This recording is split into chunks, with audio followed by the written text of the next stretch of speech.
지금 이 세상에는 수많은 정보들이 끊임없이 쏟아지고 있습니다. 그래서 매일 쏟아지지만 일어나면 또 오늘은 무슨 일이 있나 또 궁금한 정보들이 많이 있습니다만은, 그러나 세상에서 돌아다니는 정보들은 매일 바뀌게 되고 영원한 소식은 아무것도 없습니다. 이 세상에 있는 것들은 그때뿐이고 다 없어지고 사라질 내용들이죠. 그러나 우리가 기억해야 될 영원한 정보가 있습니다.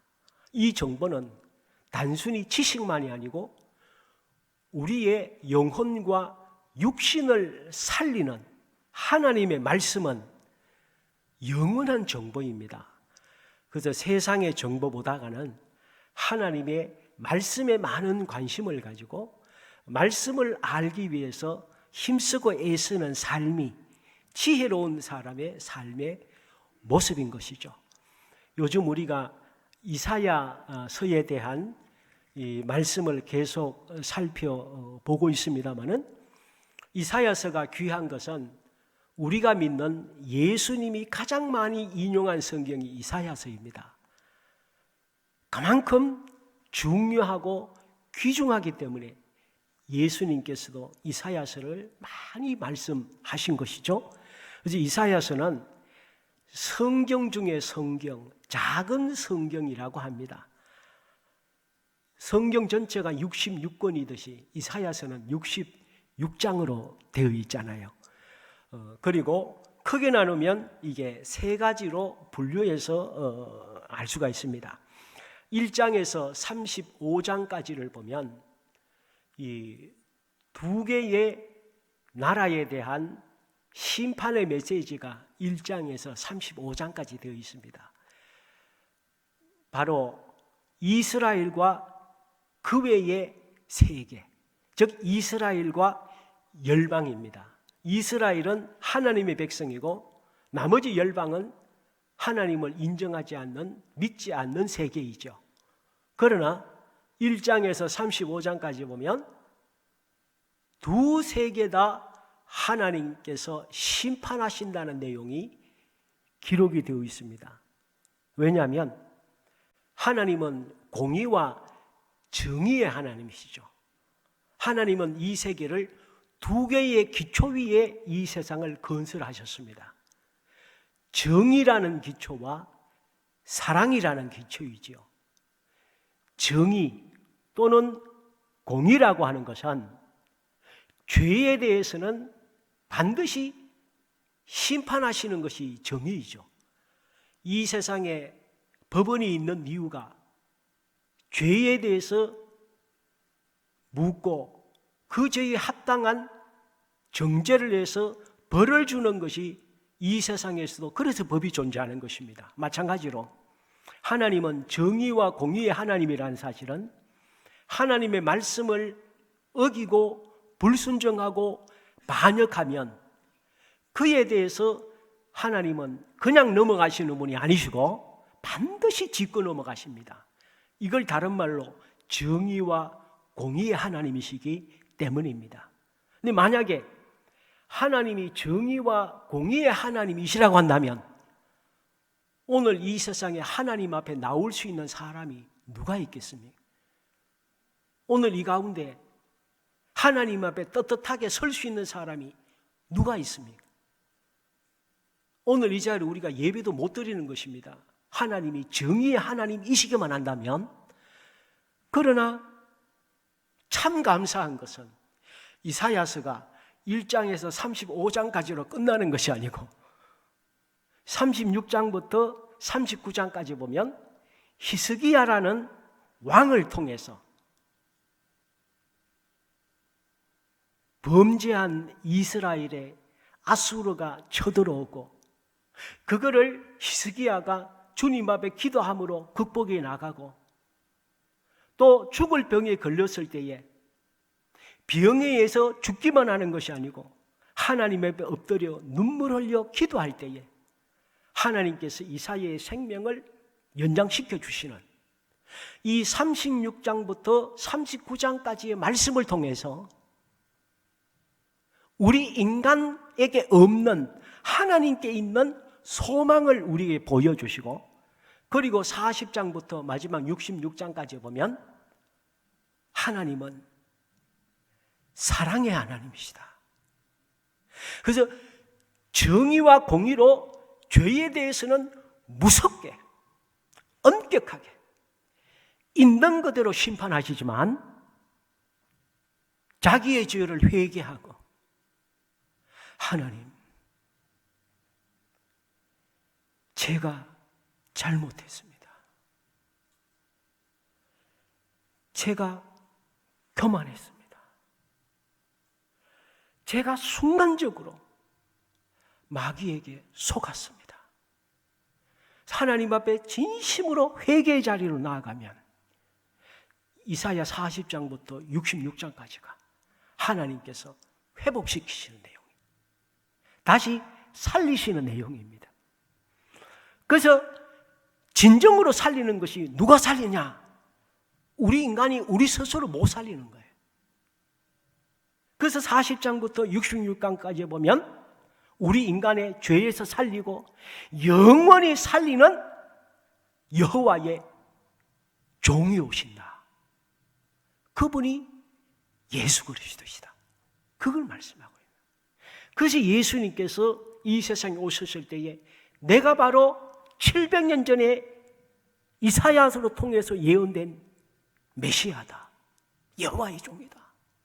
나를 통해서만이 이 세상의 모든 것이 완전하게 해결될 수 있다라고 말씀하는 것이죠. 지금 인류는 역사상 더 이상 과학이 발달할 수 없을 정도로 과학도 최고조에 달했고 모든 면에 최고 발달된 상황이 지금 상황입니다. 근데 요즘 모든 분야의 사회학자들이나 과학자들이나 의학자들이나 수많은 분야의 사람들의 똑같은 결론이 무엇입니까? 인류는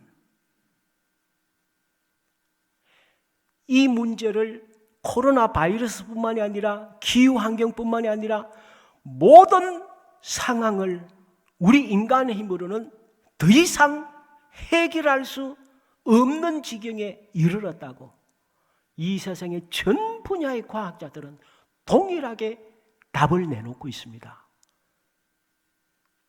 이것이 인간의 능력이요 한계라는 것이죠.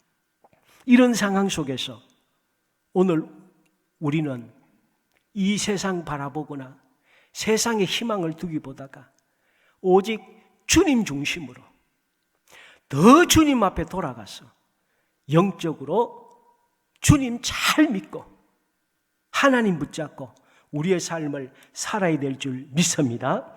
그래서 이 이사야를 통해서 우리는 이 세상을 정확하게 봐야 됩니다.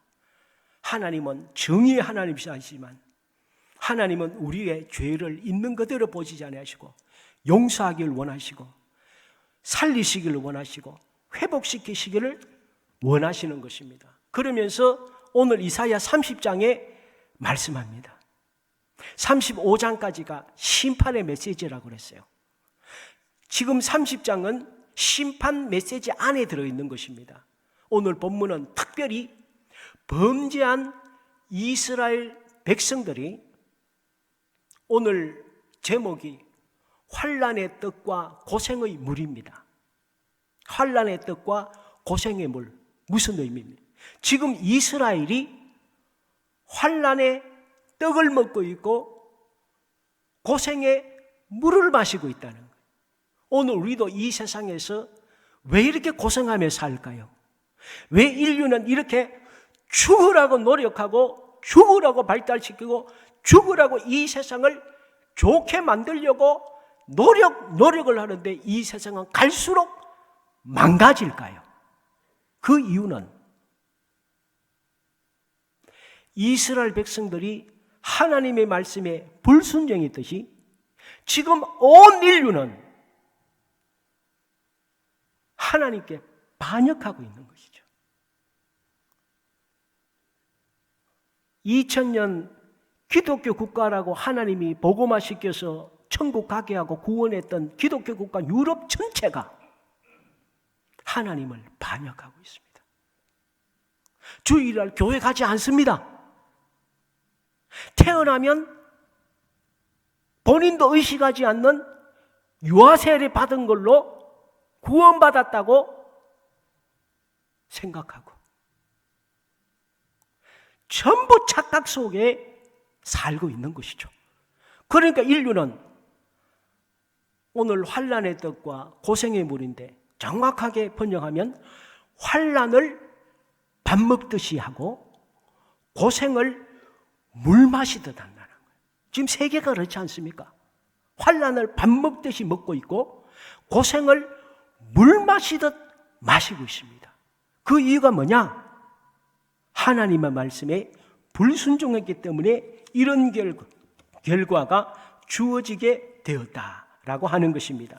그래서 우리가 읽지 않았습니다마는 이사야 30장 13절 14절에 보면 우리 하나님께서 이스라엘에게 이 이스라엘은 지금 오늘 우리 개인을 말하고 이 세계를 말하는 것입니다. 13절에 30장 13절 이렇게 말씀했습니다. 이 죄악이 이스라엘이 지은 죄악을 말하고 오늘 우리 인간이 지은 죄를 말합니다. 이 죄악이 너희에게 마치 무너지려고 터진 담이 불쑥 나와 순식간에 무너짐 같게 되리라. 담이 안전하지가 갑자기 터진 것처럼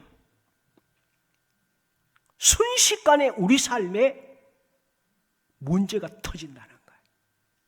코로나처럼 전 세계에 댐이 터진 것처럼 순식간에 무너진 것 같게 되리라. 그리고 14절에 보면 그가 이 나라를 무너뜨리시되 토기장이가 그릇을 깨뜨린 같이 아낌이 없이 부수시리니 그 조각 중에서 아궁이에서 불을 붙이거나 물 웅덩이에서 물을 뜰 것도 얻지 못하리라. 하나님께 지속적으로 불순종하고 반역하는 이스라엘 백성들을 하나님께서 그릇 깨듯이 깨버리겠다. 댐을 무너뜨리듯이 무너뜨린다 하는 것을 말씀하고 있습니다. 오늘 우리 삶에도 이렇지 않습니까? 환난을 밥 먹듯이 먹고 살아요. 물을 하루에 얼마나 많이 마셔야 됩니까? 너무 고생스러운 인생을 사는 이유를 주님은 뭐라고 말씀하십니까? 모든 것이 내 말에 불순종하기 때문에 내가 그렇게 한다는 거예요. 왜냐하면 하나님은 정의의 하나님이기 때문입니다. 적당하게 눈 감고 못 넘어가시는 거예요. 죄에 대해서는 반드시 짚고 넘어가시고 회개하면 사랑을 베푸시는 것이죠. 그러므로 오늘 이 본문의 말씀을 통해서 오늘 우리가 다시 한번 우리 삶을 돌아보았으면 좋겠습니다. 그렇다면 환난을 밥 먹듯이 하고 고난을 물 먹듯이 하는 오늘 20절 말씀이 있죠. 주께서 너희에게 환난의 떡과 고생의 물을 주시나 라고 할 때에 주님은 우리에게 어떻게 하라고 말씀하실까요? 주님은 우리에게 또 해결책도 주십니다. 그것이 무엇일까요? 오늘 본문 18절 말씀해 보니까 1절에서 17절까지 보니까 하나님의 심판을 말씀하고 있고 18절에서 22절에 오늘 해결책을 주시는데 18절에 뭐라고 말씀하십니까? 그러나 내가 심판하지만 어떻게 하면 이것을 벗어날 수 있느냐? 여호와께서 기다리시나니 이는 너희에게 은혜를 베풀려 하시며 일어나시리니 이는 너희를 긍휼히 여기려 하심이라. 대저 여호와는 정의의 하나님이심이라. 그를 기다리는 자마다 복이 있도다.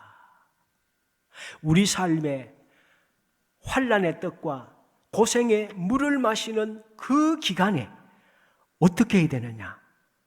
여호와를 기다리라고 하는 것입니다.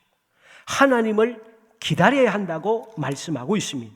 그래서 우리 기독교를 일컬어서 기다림의 종교, 기다림의 미학의 종교라고 얘기를 하고 있습니다. 그렇다면 왜 여호와 하나님을 기다려야 될까요? 18절에 보니까 은혜와 긍휼과 응답을 주시기 때문입니다. 우리가 하나님 앞에 우리의 문제가, 이 환난이 빨리 떠나기를 원하고 이 고생의 기간이 빨리 끝나기를 우리는 소망하지만, 때로는 우리가 생각하는 것보다 훨씬 환난과 고생의 기간이 끝나지 않고 길어질 수가 있습니다. 왜 그렇게 하실까요? 그 이유는 아무리 좋은 음식이나 보약도 그 사람의 몸이 감당할 수 있는 체력이 되어야, 음식도 건강에 도움이 되고 보약도 좋은 것이지, 위가 탈이 나서 장염이 난 상태에서는 좋은 것을 먹으면 먹을수록 더 큰 해를 입게 되는 것이죠. 마찬가지로 하나님이 우리의 환난의 때와 고생의 기간을 모르시는 것이 아니고, 하나님께서 역사하시지 않는 것은 다 이유가 있다는 것입니다. 하나님의 응답을 받을 만한, 하나님의 축복을 감당할 만한, 하나님의 뜻을 깨달아서 하나님께서 축복하셔도 교만하지 아니하고 그 축복을 감당할 만한 영적인 준비가 되어야, 받을 그릇이 되어야 하나님께서 담아주시지. 하나님이 축복 주시면 영혼의 그릇이 조그마한 종지 같아서 조금만 주면 기고만장하고 교만하고 세상에 전부 내가 잘해서 된 줄 알고 이스라엘 백성들처럼 더 범죄하고 더 나쁜 짓 하니까 하나님께서 하나님의 축복을 담을 만한 그릇이 준비되기를 원하시는 것입니다. 하나님이 이 세상을 6일 만에 창조하셨습니다. 아니, 하나님이 뭐하러 6일 만에 창조하십니까? 하루 한 시간 어차피 말씀으로 창조하실 건데 한 말씀으로 온 우주 만물을 순간적으로 한꺼번에 다 창조하실 수도 있지 않습니까? 근데 왜 6일 동안 하루하루 나누어서 창조하셨습니까? 물질 세계라고 하는 것은 인과관계가 있는 것이죠. 모든 것이 시공간 속에 있는 것이고, 물질 세계는 유기적으로 주고받는, 밀접하게 모든 물질 세계는 관련이 있습니다. 동떨어진 것이 없습니다. 모든 것이 다 서로 인과관계 속에서 이루어지는 것입니다. 그러므로 기성정결이 있는 것이고, 땅이 있어야 땅에 풀도 날 수도 있고 짐승이 살 수도 있고 있듯이 순서가 필요한 것입니다. 물질 세계는. 그래서 하나님께서는 이 세상을 그렇게 창조 첫째 날부터 차례차례대로 채우시고 발전시키시고 완성시키시고, 마지막에 하나님의 최고의 글자품은 우리 인간을 창조하시고 마지막 날에 심히 좋았더라. 심히 좋았더라. 그래서 하나님의 세계는 갈수록 좋아져야 되는 거예요. 처음에는 좀 부족하고 처음에는 보잘것없어도 시작은 미약해도 갈수록 창대해지고, 그게 하나님의 세계, 영적인 세계예요. 그래서 저도 마찬가지고 우리 교회도 그래야 되고 우리 한 사람 한 사람이 과거의 신앙보다가 갈수록 믿음도 더 좋아져야 되고 더 성숙도 되어야 되고 더 볼품이 있어야 되고 더 멋있어져야지. 옛날에는 멋있는 사람이 이제는 볼품이 없어져서 볼 것도 없고 기대할 것도 없고, 저 사람 왜 저렇게 망가졌대? 저 사람 예전에 신앙 그렇지 않았잖아. 왜 저렇게 됐어? 이것만큼 불행한 일이 어디 있습니까? 주님의 세계는 첫째 날은 공허하고 캄캄하고 아무것도 없는 세상에 빛을 창조하시고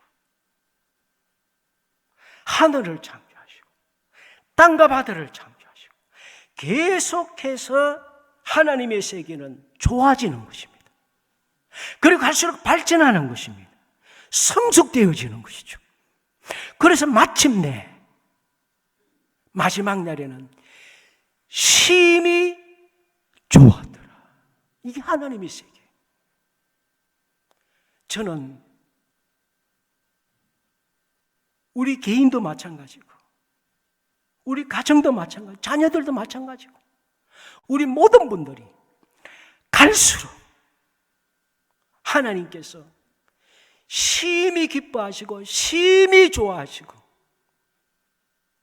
성경에 보면 다윗도 처음에는 보잘것없었고 요셉도 보잘것없었고 아브라함도 보잘것없었고 엘리사는 농사짓는 농부였고,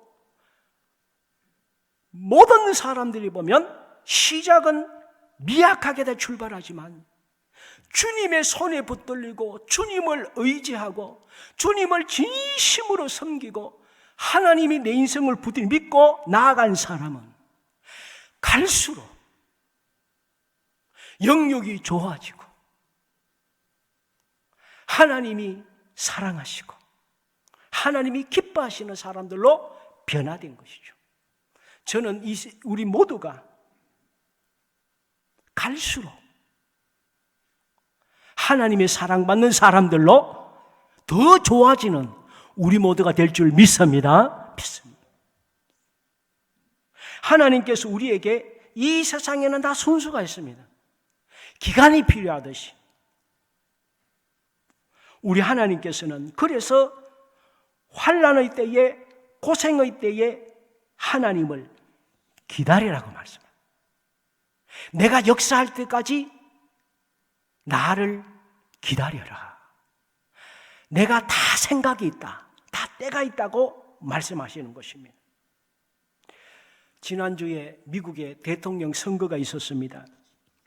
그런데 아름답지 못한 형국으로 가고 있습니다. 저건 하나님의 모습이 아니에요. 하나님은 갈수록 좋아지는 게 하나님의 모습이죠. 그런데 세계에서 정말 훌륭하고 대단한 지도자도 많지만 동일하게 존경하는 대통령이 링컨 대통령이 있지 않습니까? 이 사람은 정말 존경받는 사람이지만 그 인생 속에서는 환난을 밥 먹듯이 하고 고생을 물 마시듯 한 사람이었어요. 너무나도 굴곡진 삶을 살았습니다. 어려서 어머니와 누나를 잃습니다. 또 약혼녀까지 잃습니다. 장성한 둘째, 셋째 아들을 먼저 천국에 보냈습니다. 사업을 2번 했는데 2번 다 쫄딱 망했습니다. 10번 선거에 나갔는데 7번 낙선했습니다. 그리고 마침내 저격당해서 불행하게 죽었습니다. 이 정도 되면 실패한 사람 아닙니까? 불행한 사람인 것입니다. 그러나 아무도 그를 실패자, 낙오자, 불행한 사람이라고 말하지 않습니다. 모두가 다 참 행복한 사람, 본받고 싶은 사람이라고 말을 하는 것입니다. 그 이유가 무엇일까요? 이분이 워싱턴 DC에 있을 때에 뉴욕 에비뉴 교회를 다녔습니다. 이 백악관 가까이에 그 뉴욕 에비뉴 거리가 있는데 그곳에 교회에 이분이 자주 예배를 드렸는데 그곳 목사님에 의하면 이 목사님이 보니까 링컨이 교회만 오면 기도하면서 늘 성경 중에서 어느 중요한 구절을 늘 펴놓고 기도를 많이 하더랍니다. 그 목사님이 눈여겨봤대요. 그랬더니 거기에 이 링컨 대통령이 가장 많이 의지하고 했던 성경의 수많은 말씀 중에서 시편 37편 7절 말씀을 그렇게 이 말씀을 붙들고 기도하더랍니다. 시편 37편 7절 말씀이 무엇입니까? 여호와 앞에 잠잠하고 참고 기다리라. 우리 말씀 같이 한번 오늘 우리에게 이 말씀 붙잡고 우리도 사는 마음으로 같이 한번 읽어보겠습니다. 시작. 여호와 앞에 잠잠하고 참고 기다리라. 자기 길이 형통하며 악한 꾀를 이루는 자 때문에 불평하지 말지어다.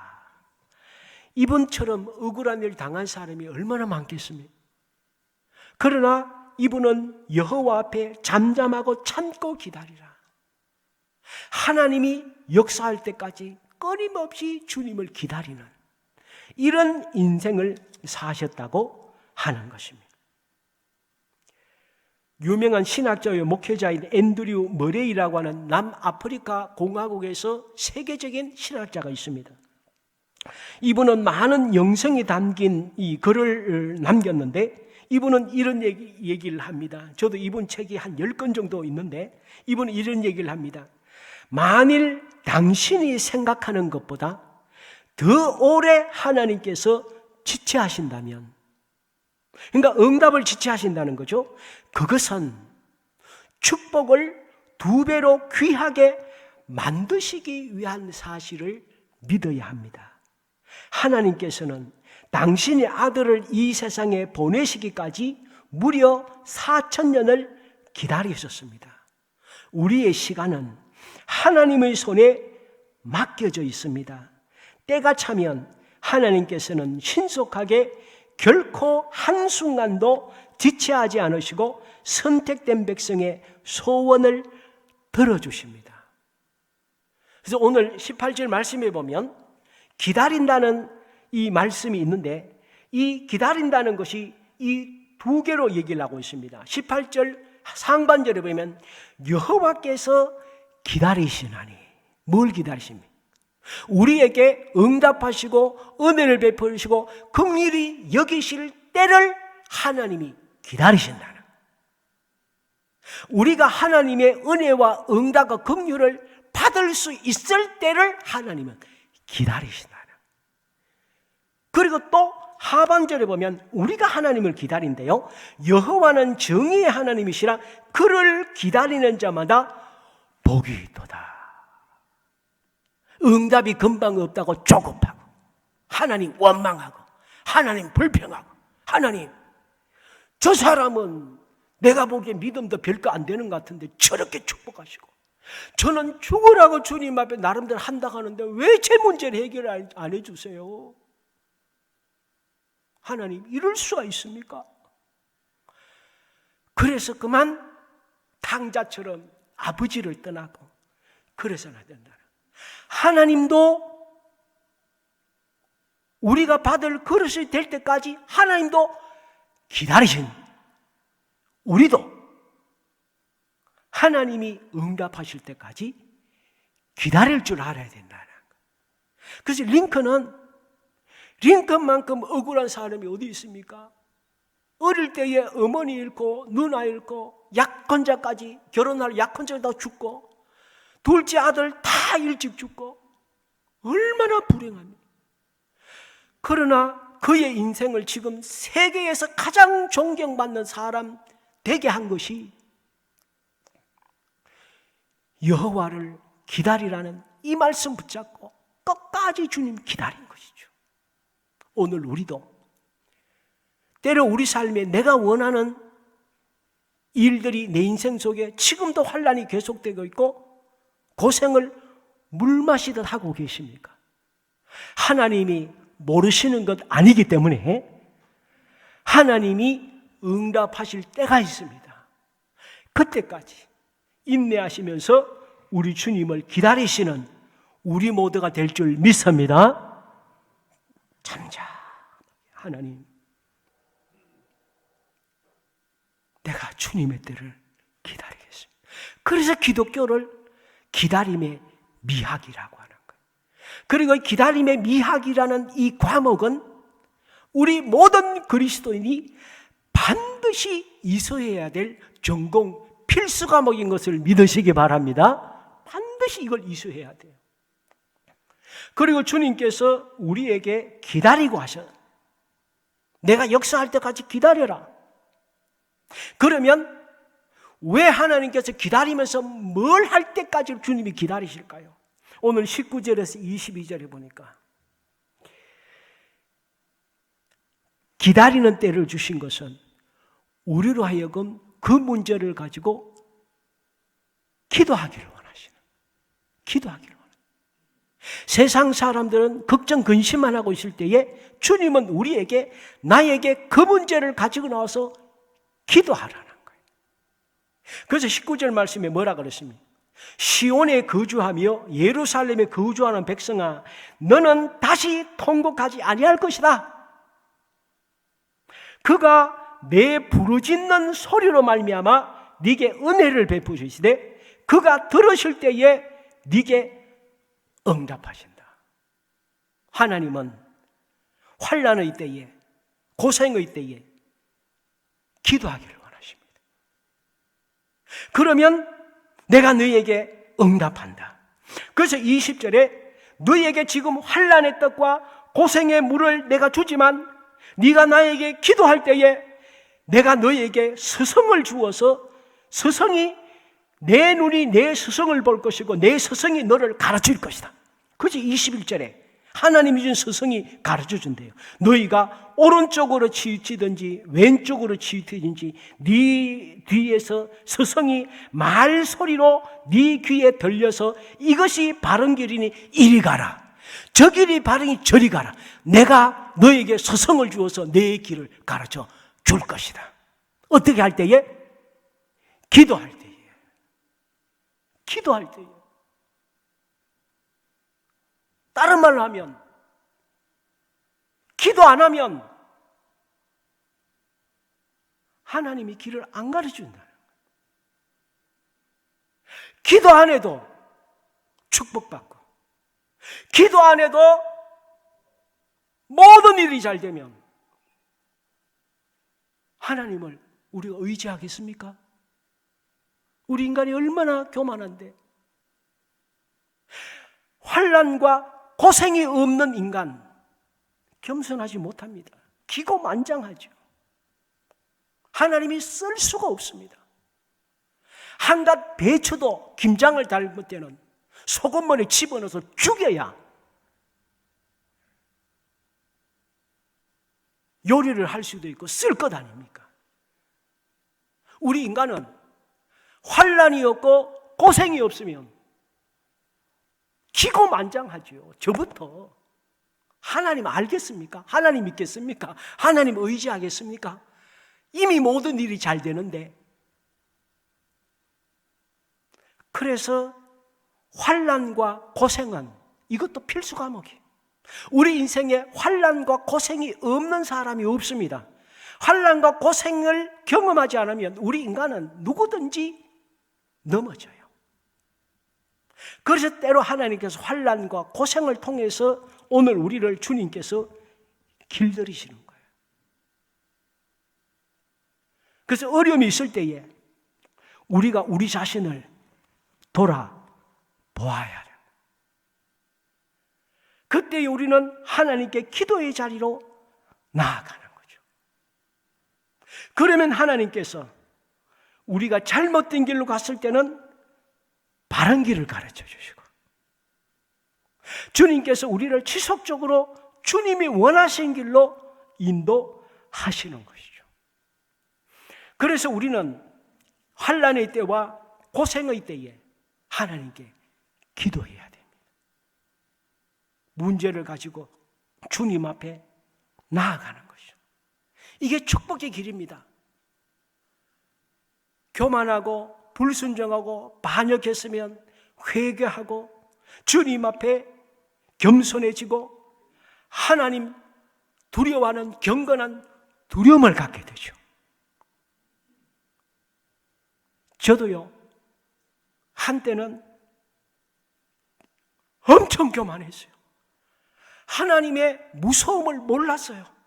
신학을 하고 목회를 하면서도 하나님께 대한 두려운 무서운 마음이 없어서 얼마나 경거망동하고 얼마나 까불었는지 몰라요. 하나님이 한번 손보시는데 다 말씀드리죠. 정신이 번쩍 들고 하나님이 무서움과 두려움을 인생에서 처음 겪고 나니까 그 다음부터는요, 하나님 생각하면 등골이 오싹하고 하나님이 너무너무 무섭고 하나님을 쉽게 생각이 안 되고, 그렇게 하나님이 한번 등골이 오싹하도록 손을 보시더라고요. 그런데 그때는 너무나 힘들었는데 그 남은 다음 인생을 살면서 하나님 감사합니다. 그렇지 않으면 제가 이게 뭐 인생이겠습니까? 이 철없이 제가 어떻게 살았겠습니까? 하나님이 얼마나 두려운 분인가를 내 인생에 깨닫게 해주셔서 감사합니다. 혹시라도 하나님이 만만해 보이십니까? 그러시면 안 됩니다. 그러시면 안 돼요. 하나님에 대한 경건한 두려움이 있어야 돼요. 아담과 하와가 얼마나 기고만장했습니까? 하나님 자리를 넘어. 이게 인간의 악함이에요. 악함이에요.